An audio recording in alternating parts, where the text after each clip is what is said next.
Last year, I had the chance to be invited by Google at their office in Berlin to present a conference about my art process using the software Blender, and they also hosted an exhibition of my art in their office. So here is the video of the whole conference. It's an introduction to Blender for beginners with some breakdown of some of my scenes and also a quick live drawing and animation. So here we go. I hope you will enjoy the presentation. And it's really my pleasure to welcome all of you here and have him flying direct from Paris to be with us. Thanks a lot for coming. No, okay. Hello. So the dude is an illustrator and is an awesome artist that I've been following for a few years now, his work. And I finally got the hook on him and could bring him here to present for us.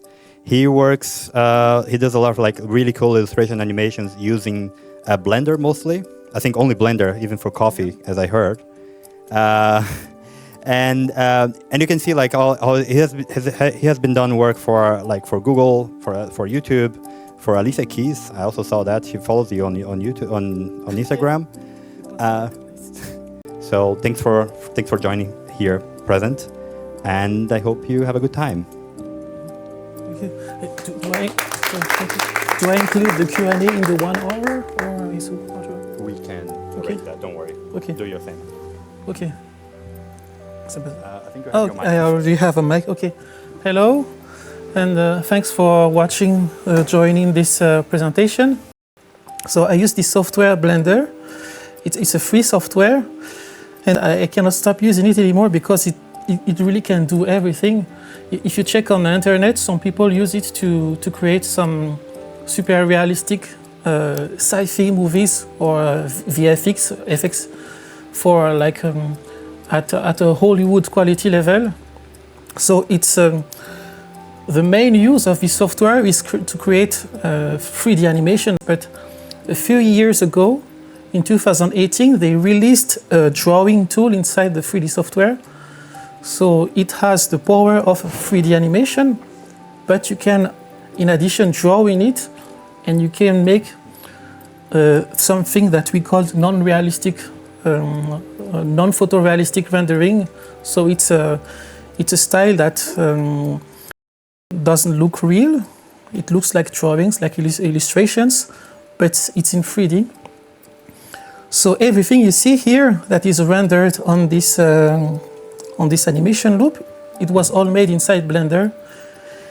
It means I didn't draw a first part in another software like Adobe, Photoshop, or Illustrator, or After Effects. I just open it in Blender, I start drawing, building everything, and I render. And what you see here is directly exported from Blender. I didn't have to process it in another software to add some effects for the lights or whatever. It's directly from the software. So I will show the software to you to start from the point of view of an illustrator. Even if you are not an illustrator, you probably know the basic concept of digital drawing. You have a canvas, and then you have layers, and you have effects. So on Blender you have that too. You have layers, but the layers are for each object. For example, this person here is one drawing. It's like one file for digital art. And inside this person, you have the layers that are here. You can switch to another person, another object. But then this object is in a 3D space. And in addition to the 3D space, you also have the timeline here. So this is a classic thing for drawing. So you can jump to a time here and then make another drawing on the same element. And then it's animated like traditional animation, like you flip a book, paper, you switch to another page. And in addition of that, you can mix it with 3D. In 3D, it means that you can make your paper move, even if the things that are inside are moving.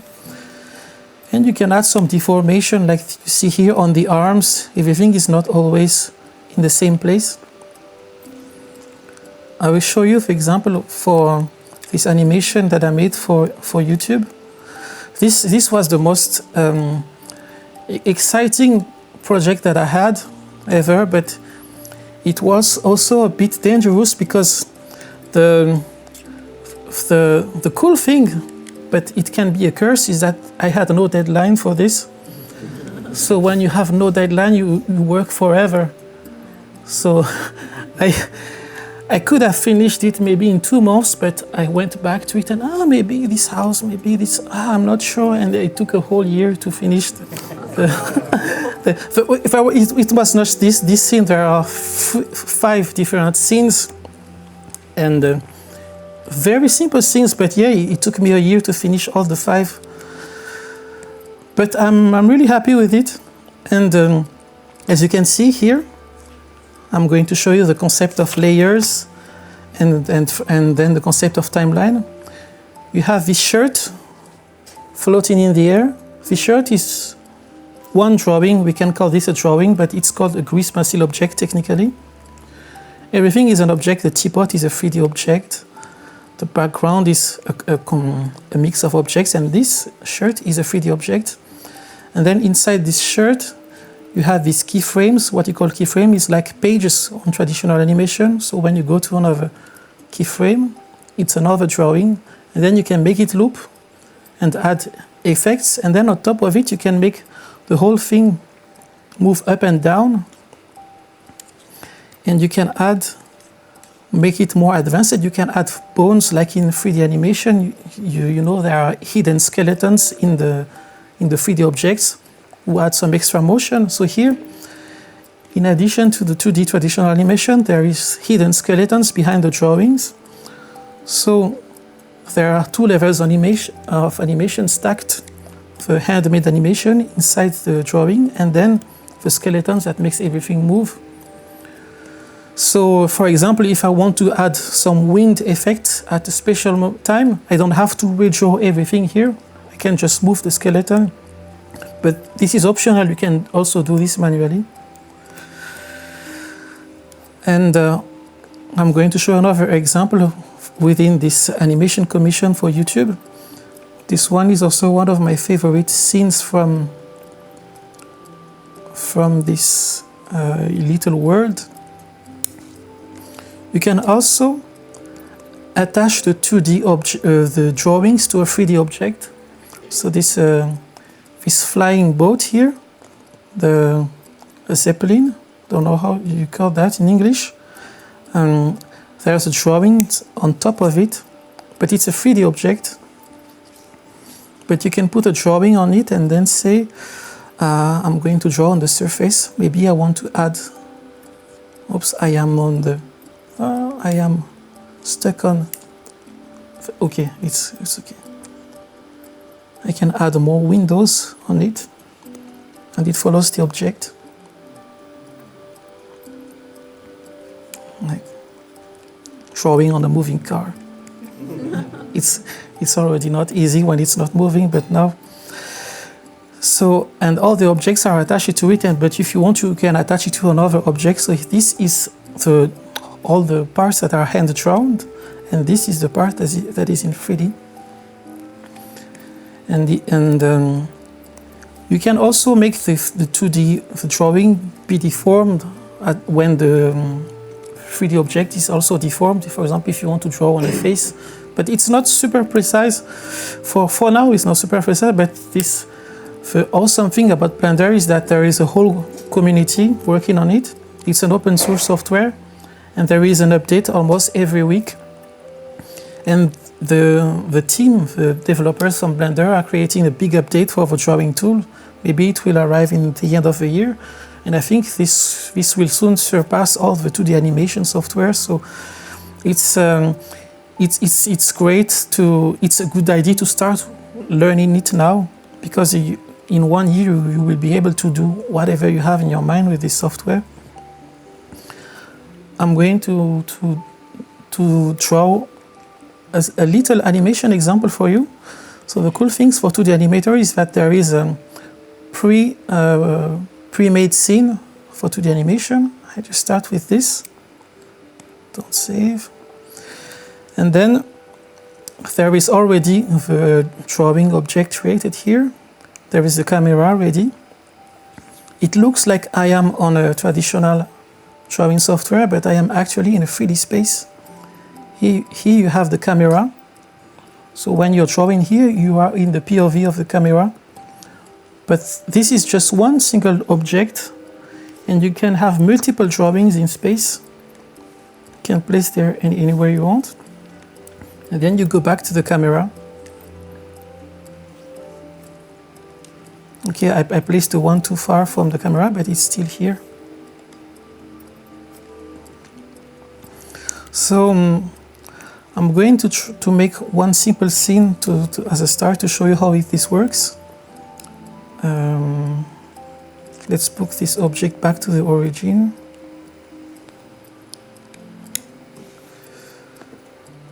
Keyframes.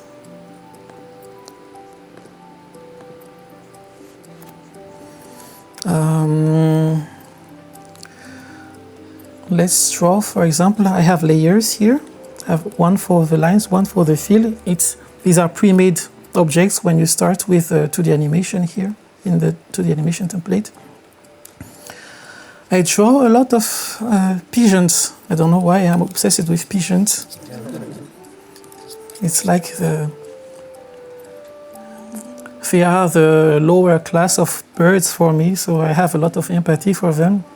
You have the noble birds, the eagles, and all the royal birds, and then at the bottom you have the pigeons. So I have a lot of empathy for these people. So we can make a big one. This is the captain of the pigeons, maybe.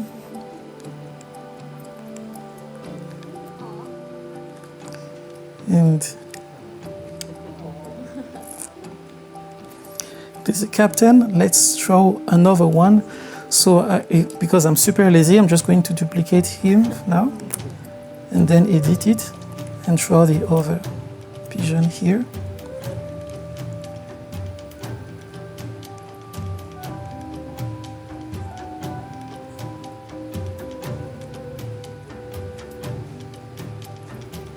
They have different shapes, but it's okay.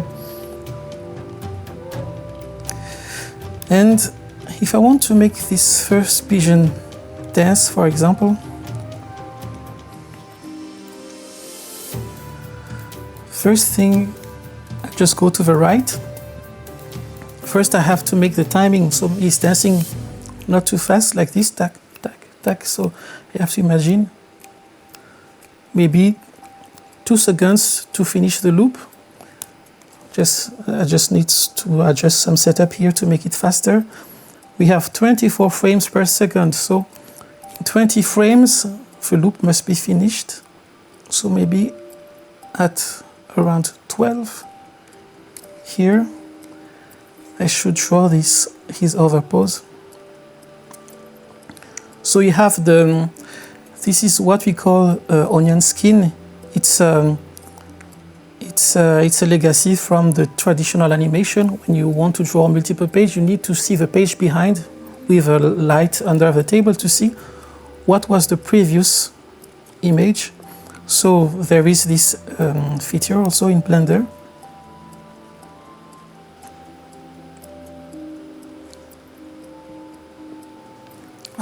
Okay, the movement was not explicit. I think the hands must be there first and then down.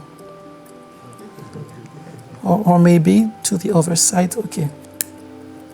Okay, to the other side like this.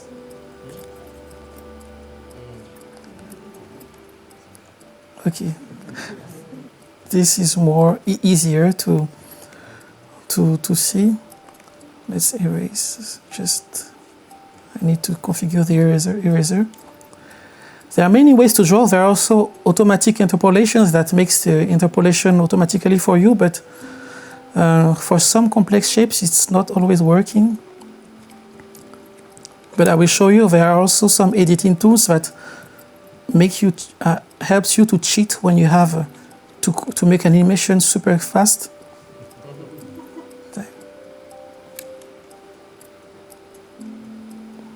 Okay, so this is the animation of the bird. Okay, I'm not really consistent with the ground, so I'm going to add a layer. Just temporary ground here. Okay, so if the ground is here, okay, the feet went down.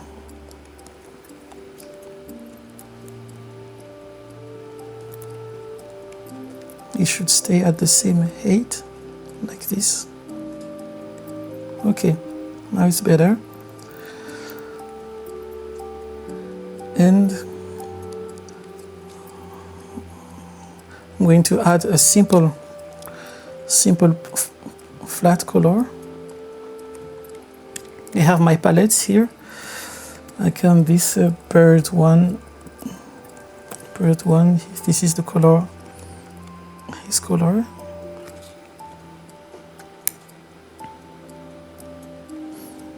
You have a bucket fill tool on Blender. You know it's this bucket fill, but I have to check first if I didn't put any gaps. And you see, obviously, there's a lot of gaps. So if I'm too lazy to fill them, I can use the pen directly.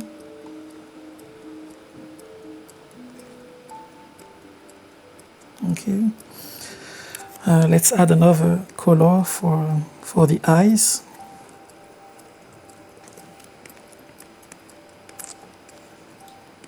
And maybe another layer. Okay. Duplicate. I can duplicate the keyframes if you already made an animation and you need to add another color. You can just duplicate the keyframes and then you set them to empty, so it just creates new keyframes on a new layer, but with nothing inside. So you don't have to erase it.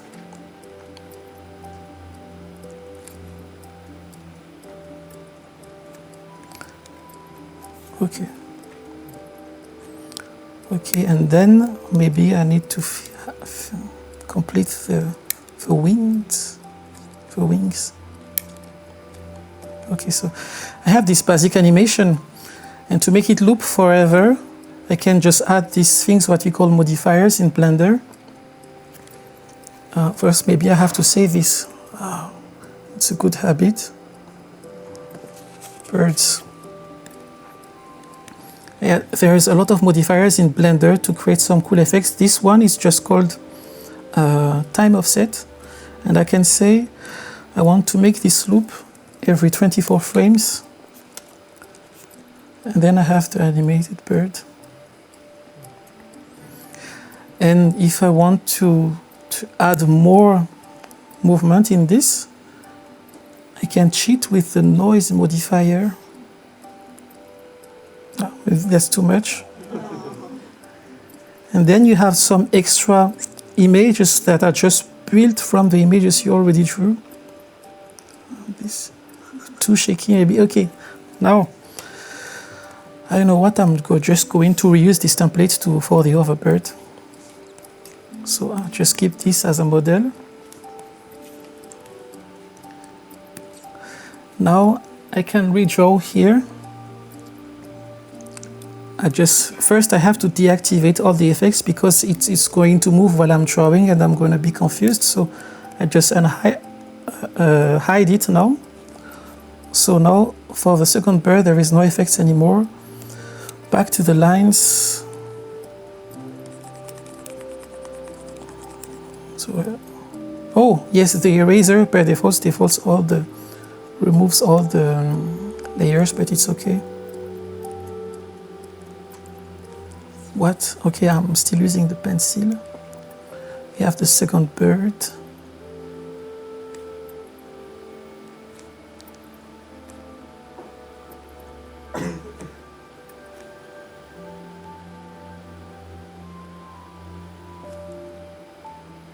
And then the other frame.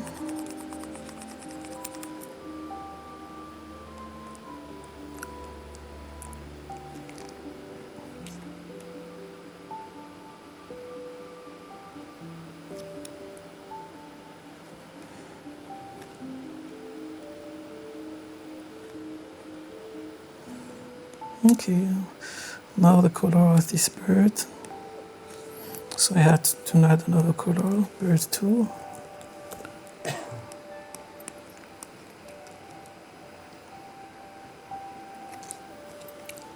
Feel. No, not here.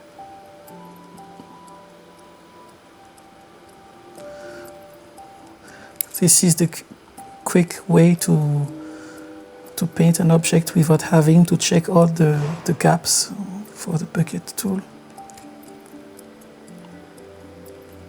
Okay, maybe I should add another color for the beak.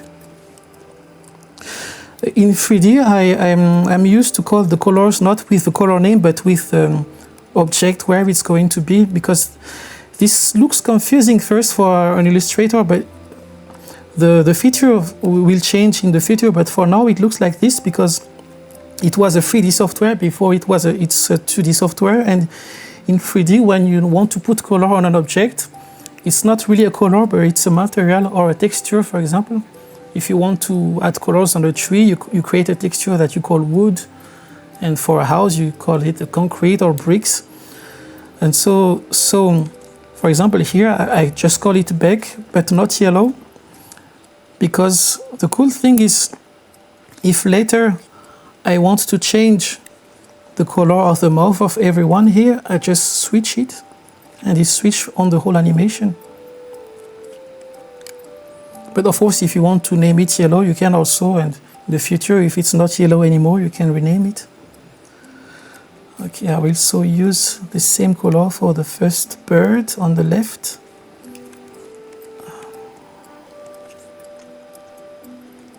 Okay, now that we are ready, I can switch to object, reactivate the effects. Where am I? Okay, I'm here. I don't see. I have a problem with my pen. Okay. Okay, we can hide this. We can remove this one. We have the 2 birds dancing. And I can show you some other effects in Blender. If I duplicate this bird, I duplicate with a special button that makes it the 2 objects linked. So if I make a change on this one will be updated. For now, they are super synced and it doesn't look super natural. So the cool thing when you duplicate objects is that the content is linked, but the modifiers that I showed you before, they can be different. For example, for this one, I can make the noise slightly higher, and I can put an offset on the animation so it's not completely synced with the others. And also I'm going to add a tint modifier, and I say I only affect the fill colors but not the strokes. Put the strength to 1. It goes from 0 to 1, and then here this one will have a different color.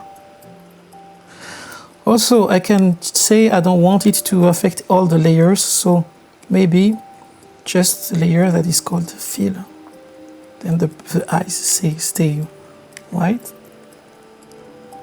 They have this bird. Let's make another one here. This one is a bit more excited, so let's make him more excited. And also I can change the speed. I can scale the time offset to 1.5. Yeah, so there I have my army of pigeons. Yeah. And now they are dancing.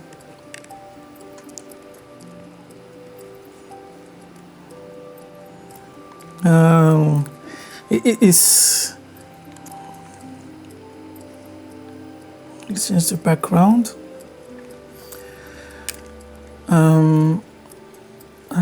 I can save it now. So this is a very basic animation. So if you want to make a short movie with this, you can move the camera. Let's create another workspace here. These are workspaces. It can look frightening, but it's the same scene, but with a setup that is more adapted to what you want to do. This workspace, it's a predefined template. This one is more suited for animation because you see the result here and you see the content of your scene on the right. Here,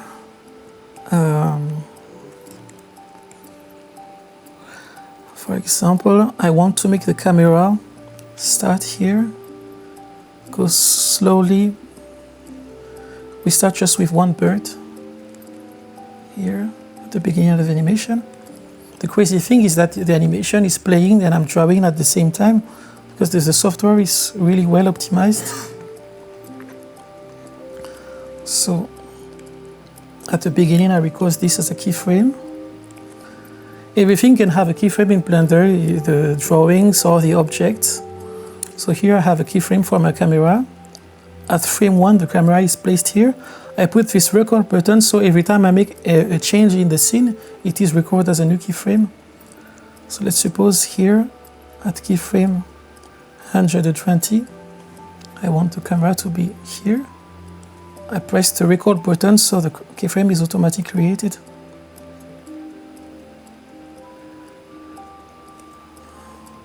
It's not the most exciting thing ever, but it's easy to understand at least.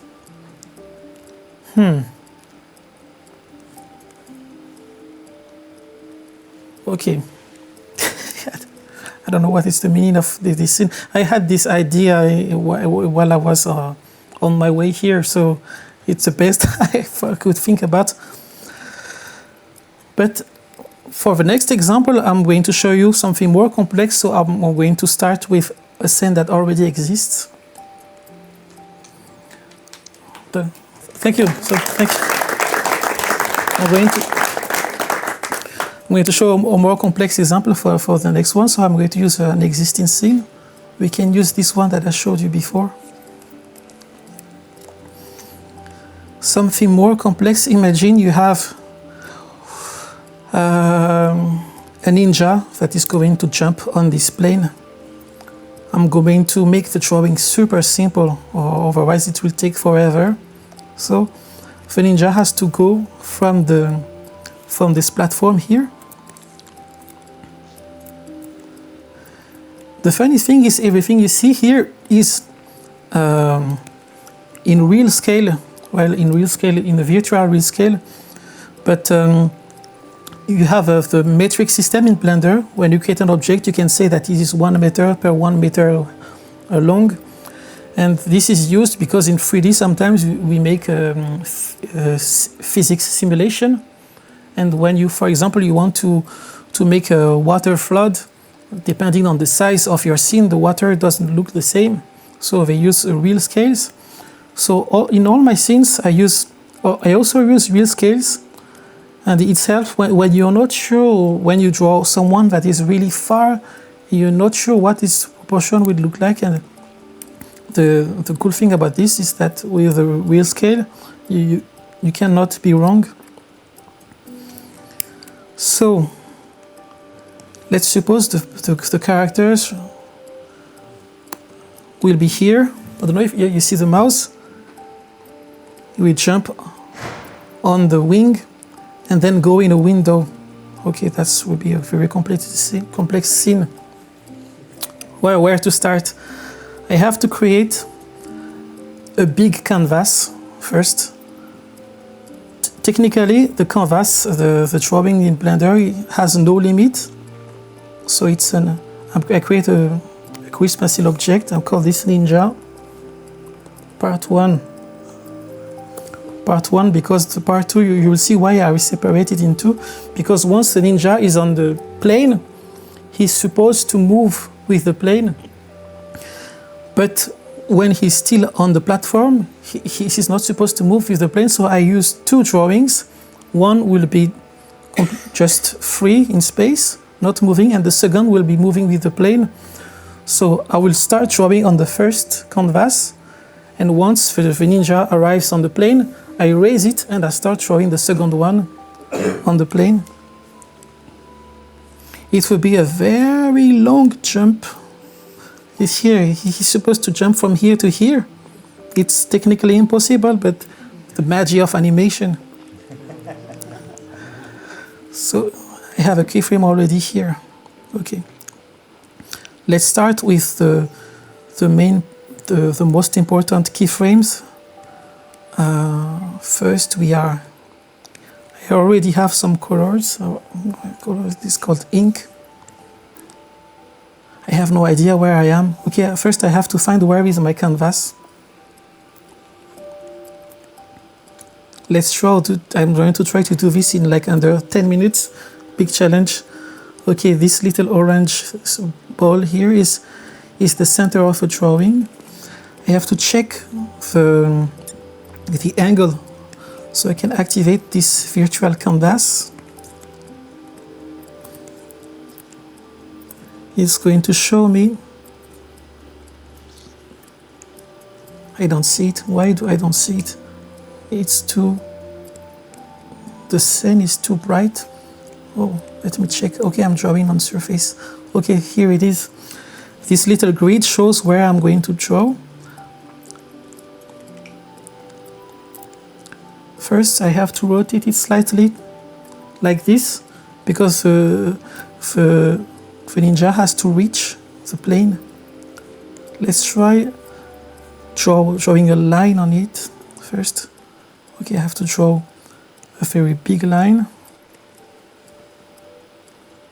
and see if the trajectory ends on the plane. No, it's at the opposite. Okay, this is the trajectory. Okay, I think, yeah, I can make it a little more. Okay, this is the trajectory. Oh, oops, I have the record button created, so it's going to rotate. It's going to be animated. I have to cancel these keyframes. Okay, now. Okay. 9 minutes left. Okay. Let's suppose we have a client waiting. Where we want to see our ninja. Okay. Okay. Trajectory. First I have to create one layer with a trajectory. I think it's a good plan. I put it in red. Red. I'm super. I have 8 minutes left. Okay. We go here. Bam, bam, bam. Okay. Okay. No, maybe something more like this. It doesn't end on the. No. It has to end here. Okay, I think this is the trajectory. Let's check if I end. No, I'm not. I'm not there at all. Okay. Wow, big jump. But we arrive. Okay. So it's not even on the wing. Let's move it slightly to the right.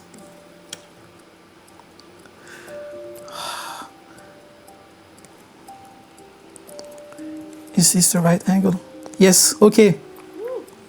Yeah, first part is done. Thank you.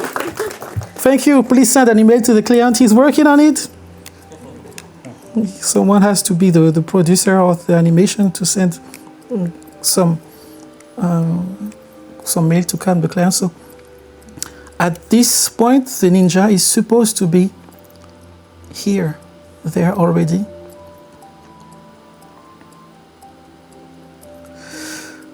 Okay, it's hard to draw because when you start drawing, you see the size of the pen as if it was close to you. This is a little bug they are going to fix for the newer versions, but for now I have to deal with this. The ninja arrived on the plane. Okay. Super ninja. Okay. He's on the plane. Before that, the animation is starting at frame 100. I have to make it start at frame 1. Okay. I have to be into the animation. I don't see the layers here. Why? Oops. Okay.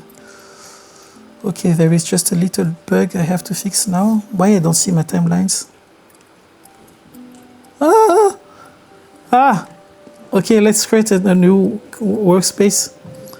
This is a very old project, so there are some things that are not clean in it. Okay, this is the trajectory.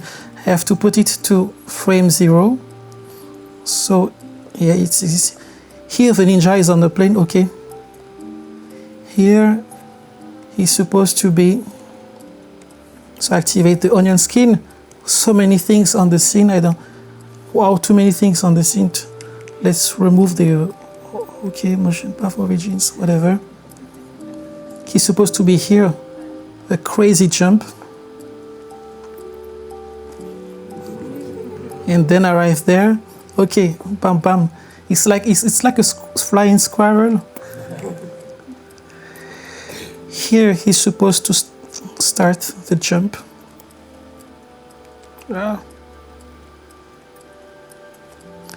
And now the pen is too big.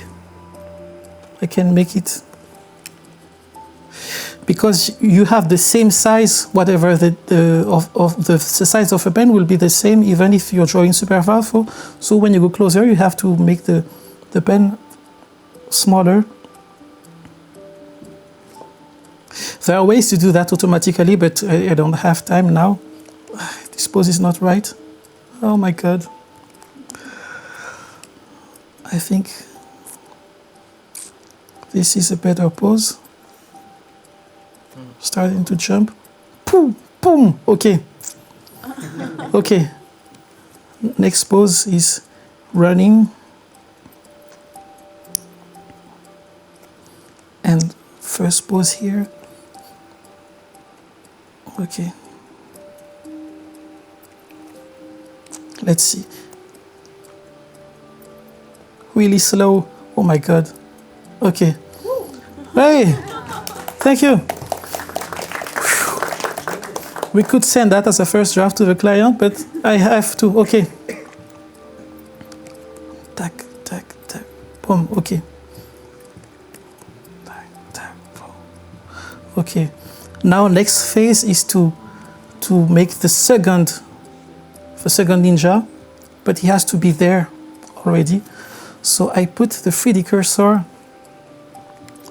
on the plane, because when you create an object on Blender, it uses the 3D cursor as reference as the place where you create it. So here I am on the plane. I go to object mode. You know what? I'm just going to duplicate the first object as I did before. I don't see my selection, okay, because I deactivated the overlays. Outline selected, okay, I'm selecting this object. Shift D to duplicate. I have my second ninja here. But for this one, I will set the origin there.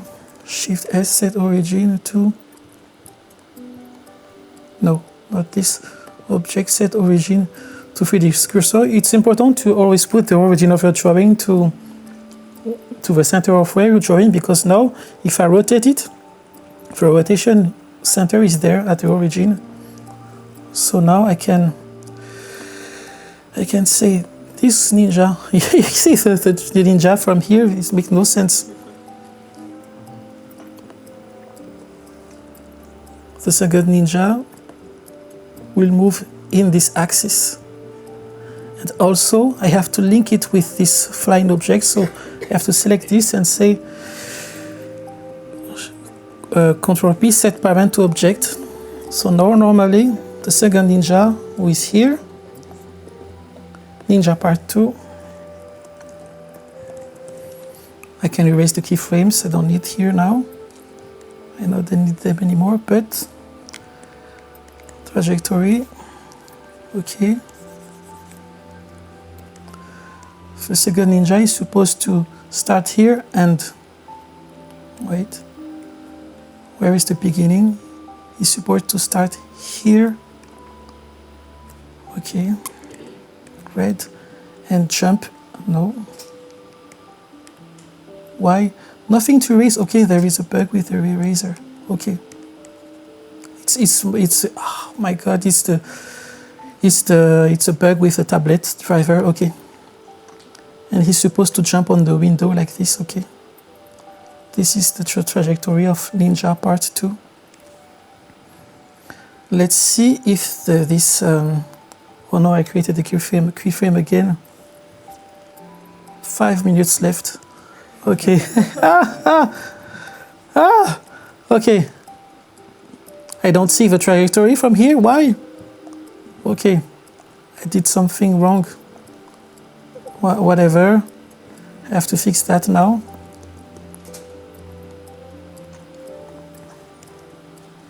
Okay, I erased it accidentally, but it's okay. Let's see. Yeah, the second trajectory seems correct. It's supposed to start from here. So let's zoom this together. It's supposed to start from here and jump there. So the angle is not really correct. The angle is not really correct. I have to fix the angle. Okay, so he doesn't arrive in the window, but you know what? Let's add a window here. Haha! Haha! A big window, I cannot miss it. Hey. Okay, so back to Ninja number 2, part 2. So here, the previous Ninja arrived here. So at this moment, I'm supposed to draw the new one. At this, run into this place. Oh. Wait. Let's lock the other layers so I cannot draw on it.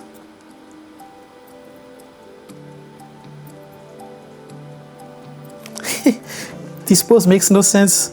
Okay. Okay.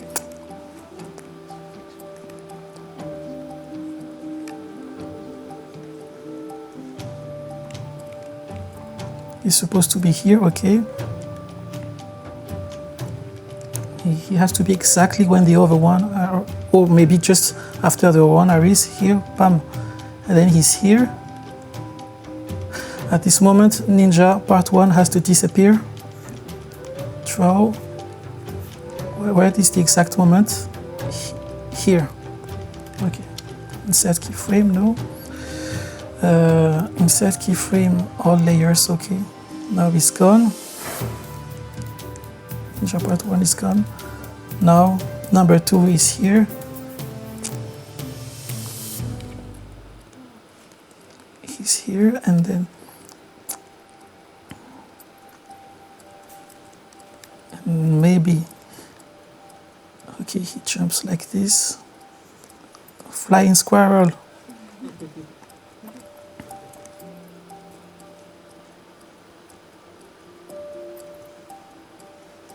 Flying squirrel, but with a new pose. And then on the window.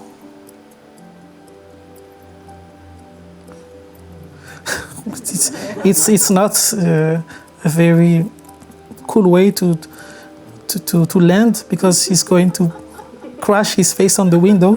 But it's okay. Poof. Okay, let's suppose his face crashed here. Then he's just there, and you see the debris of the window falling. Okay, I think. Let's see the animation. It's super slow. Okay, I have to accelerate it. So just to accelerate, I can scale the keyframes like you scale an object. You make it smaller, so it's faster. Okay, even faster than that.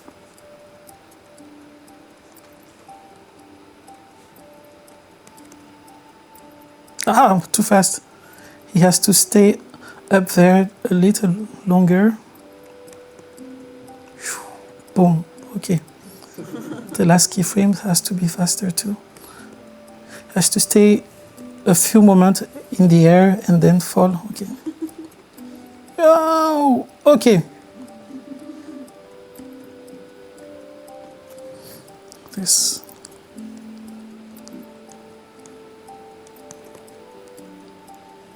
Okay, let's see the whole animation. I'm going to save this in another project. Ninja. I don't mind.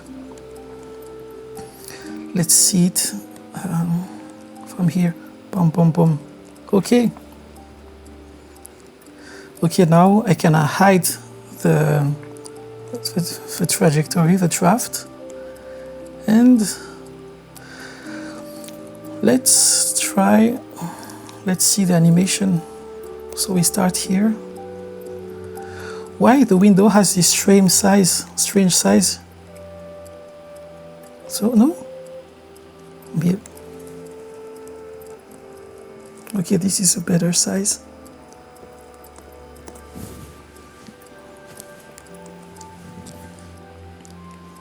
Let's go. Yeah! So this is it. Yeah, you can send this to the client. Thank you. Then later, if you want to add more drawings, for example, here you are in the right, let's in the air, for example, I can cheat. If I want to add one more drawing here, I can just activate the record button and slightly move.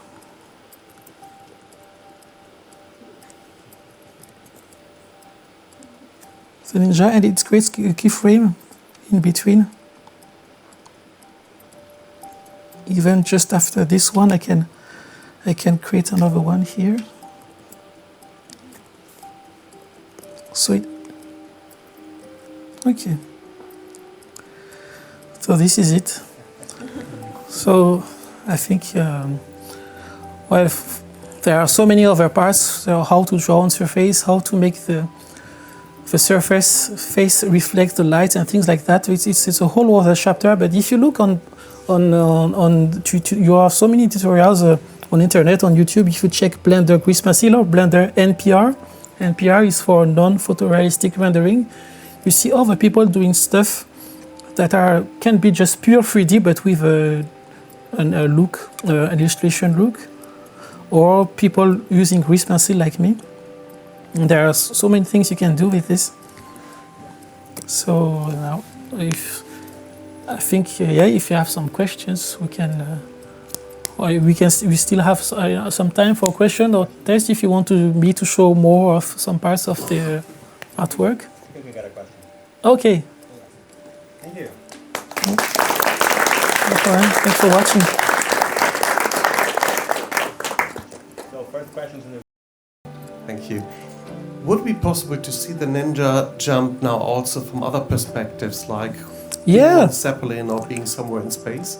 Yeah, you're going to see that the real shape of the Ninja doesn't make any sense, because as you saw, I just drew it from one perspective.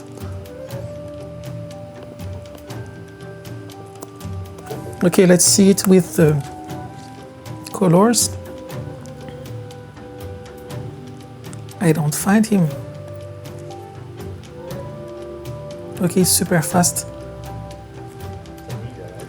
Okay, he's there. Here. Let's see. He looks like this. But it's okay, because as long as we see him only from the camera point of view, it's wait. Maybe I can put a brighter color. Yeah, like this. You see it. You see him jumping from here to here, and then it's a bit more consistent when we are here. The final part. But it's a good question, because the cool thing about 2D animation is that you can deform easily a character, because in 2D, sometimes the imperfections make it cooler. Because the problem with 3D is that when you make the drawings always too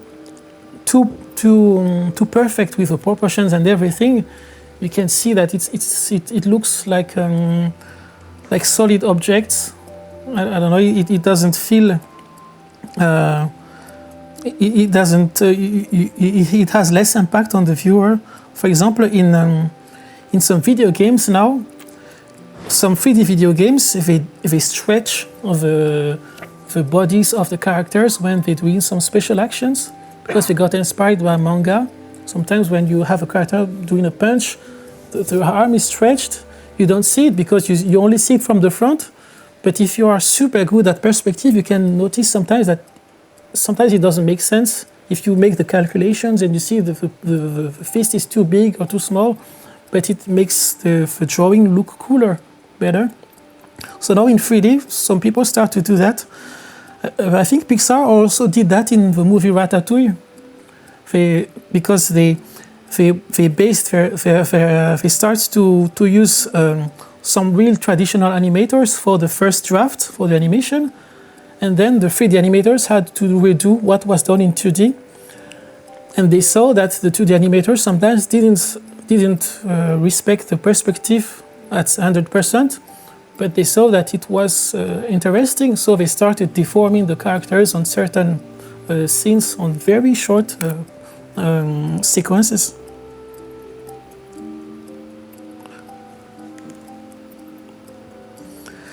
And yes, but sometimes, it's a balance to find. Sometimes it's also nice to have a correct perspective.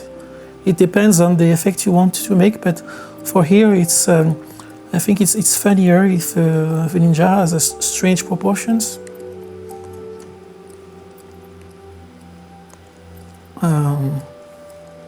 Okay. Do you have other questions? All right. Thanks so much, dudes. I think we are at time now. Okay. I really appreciate everyone for the questions. Unfortunately, we cannot take the questions from the people online because we have to go downstairs to Kist to the TGIF because we're gonna have now some French wine and some French delicatessen made by our French chef Mathieu. Whoa. So please join us downstairs now. Thank you, dudes. Thank you. Thanks for watching.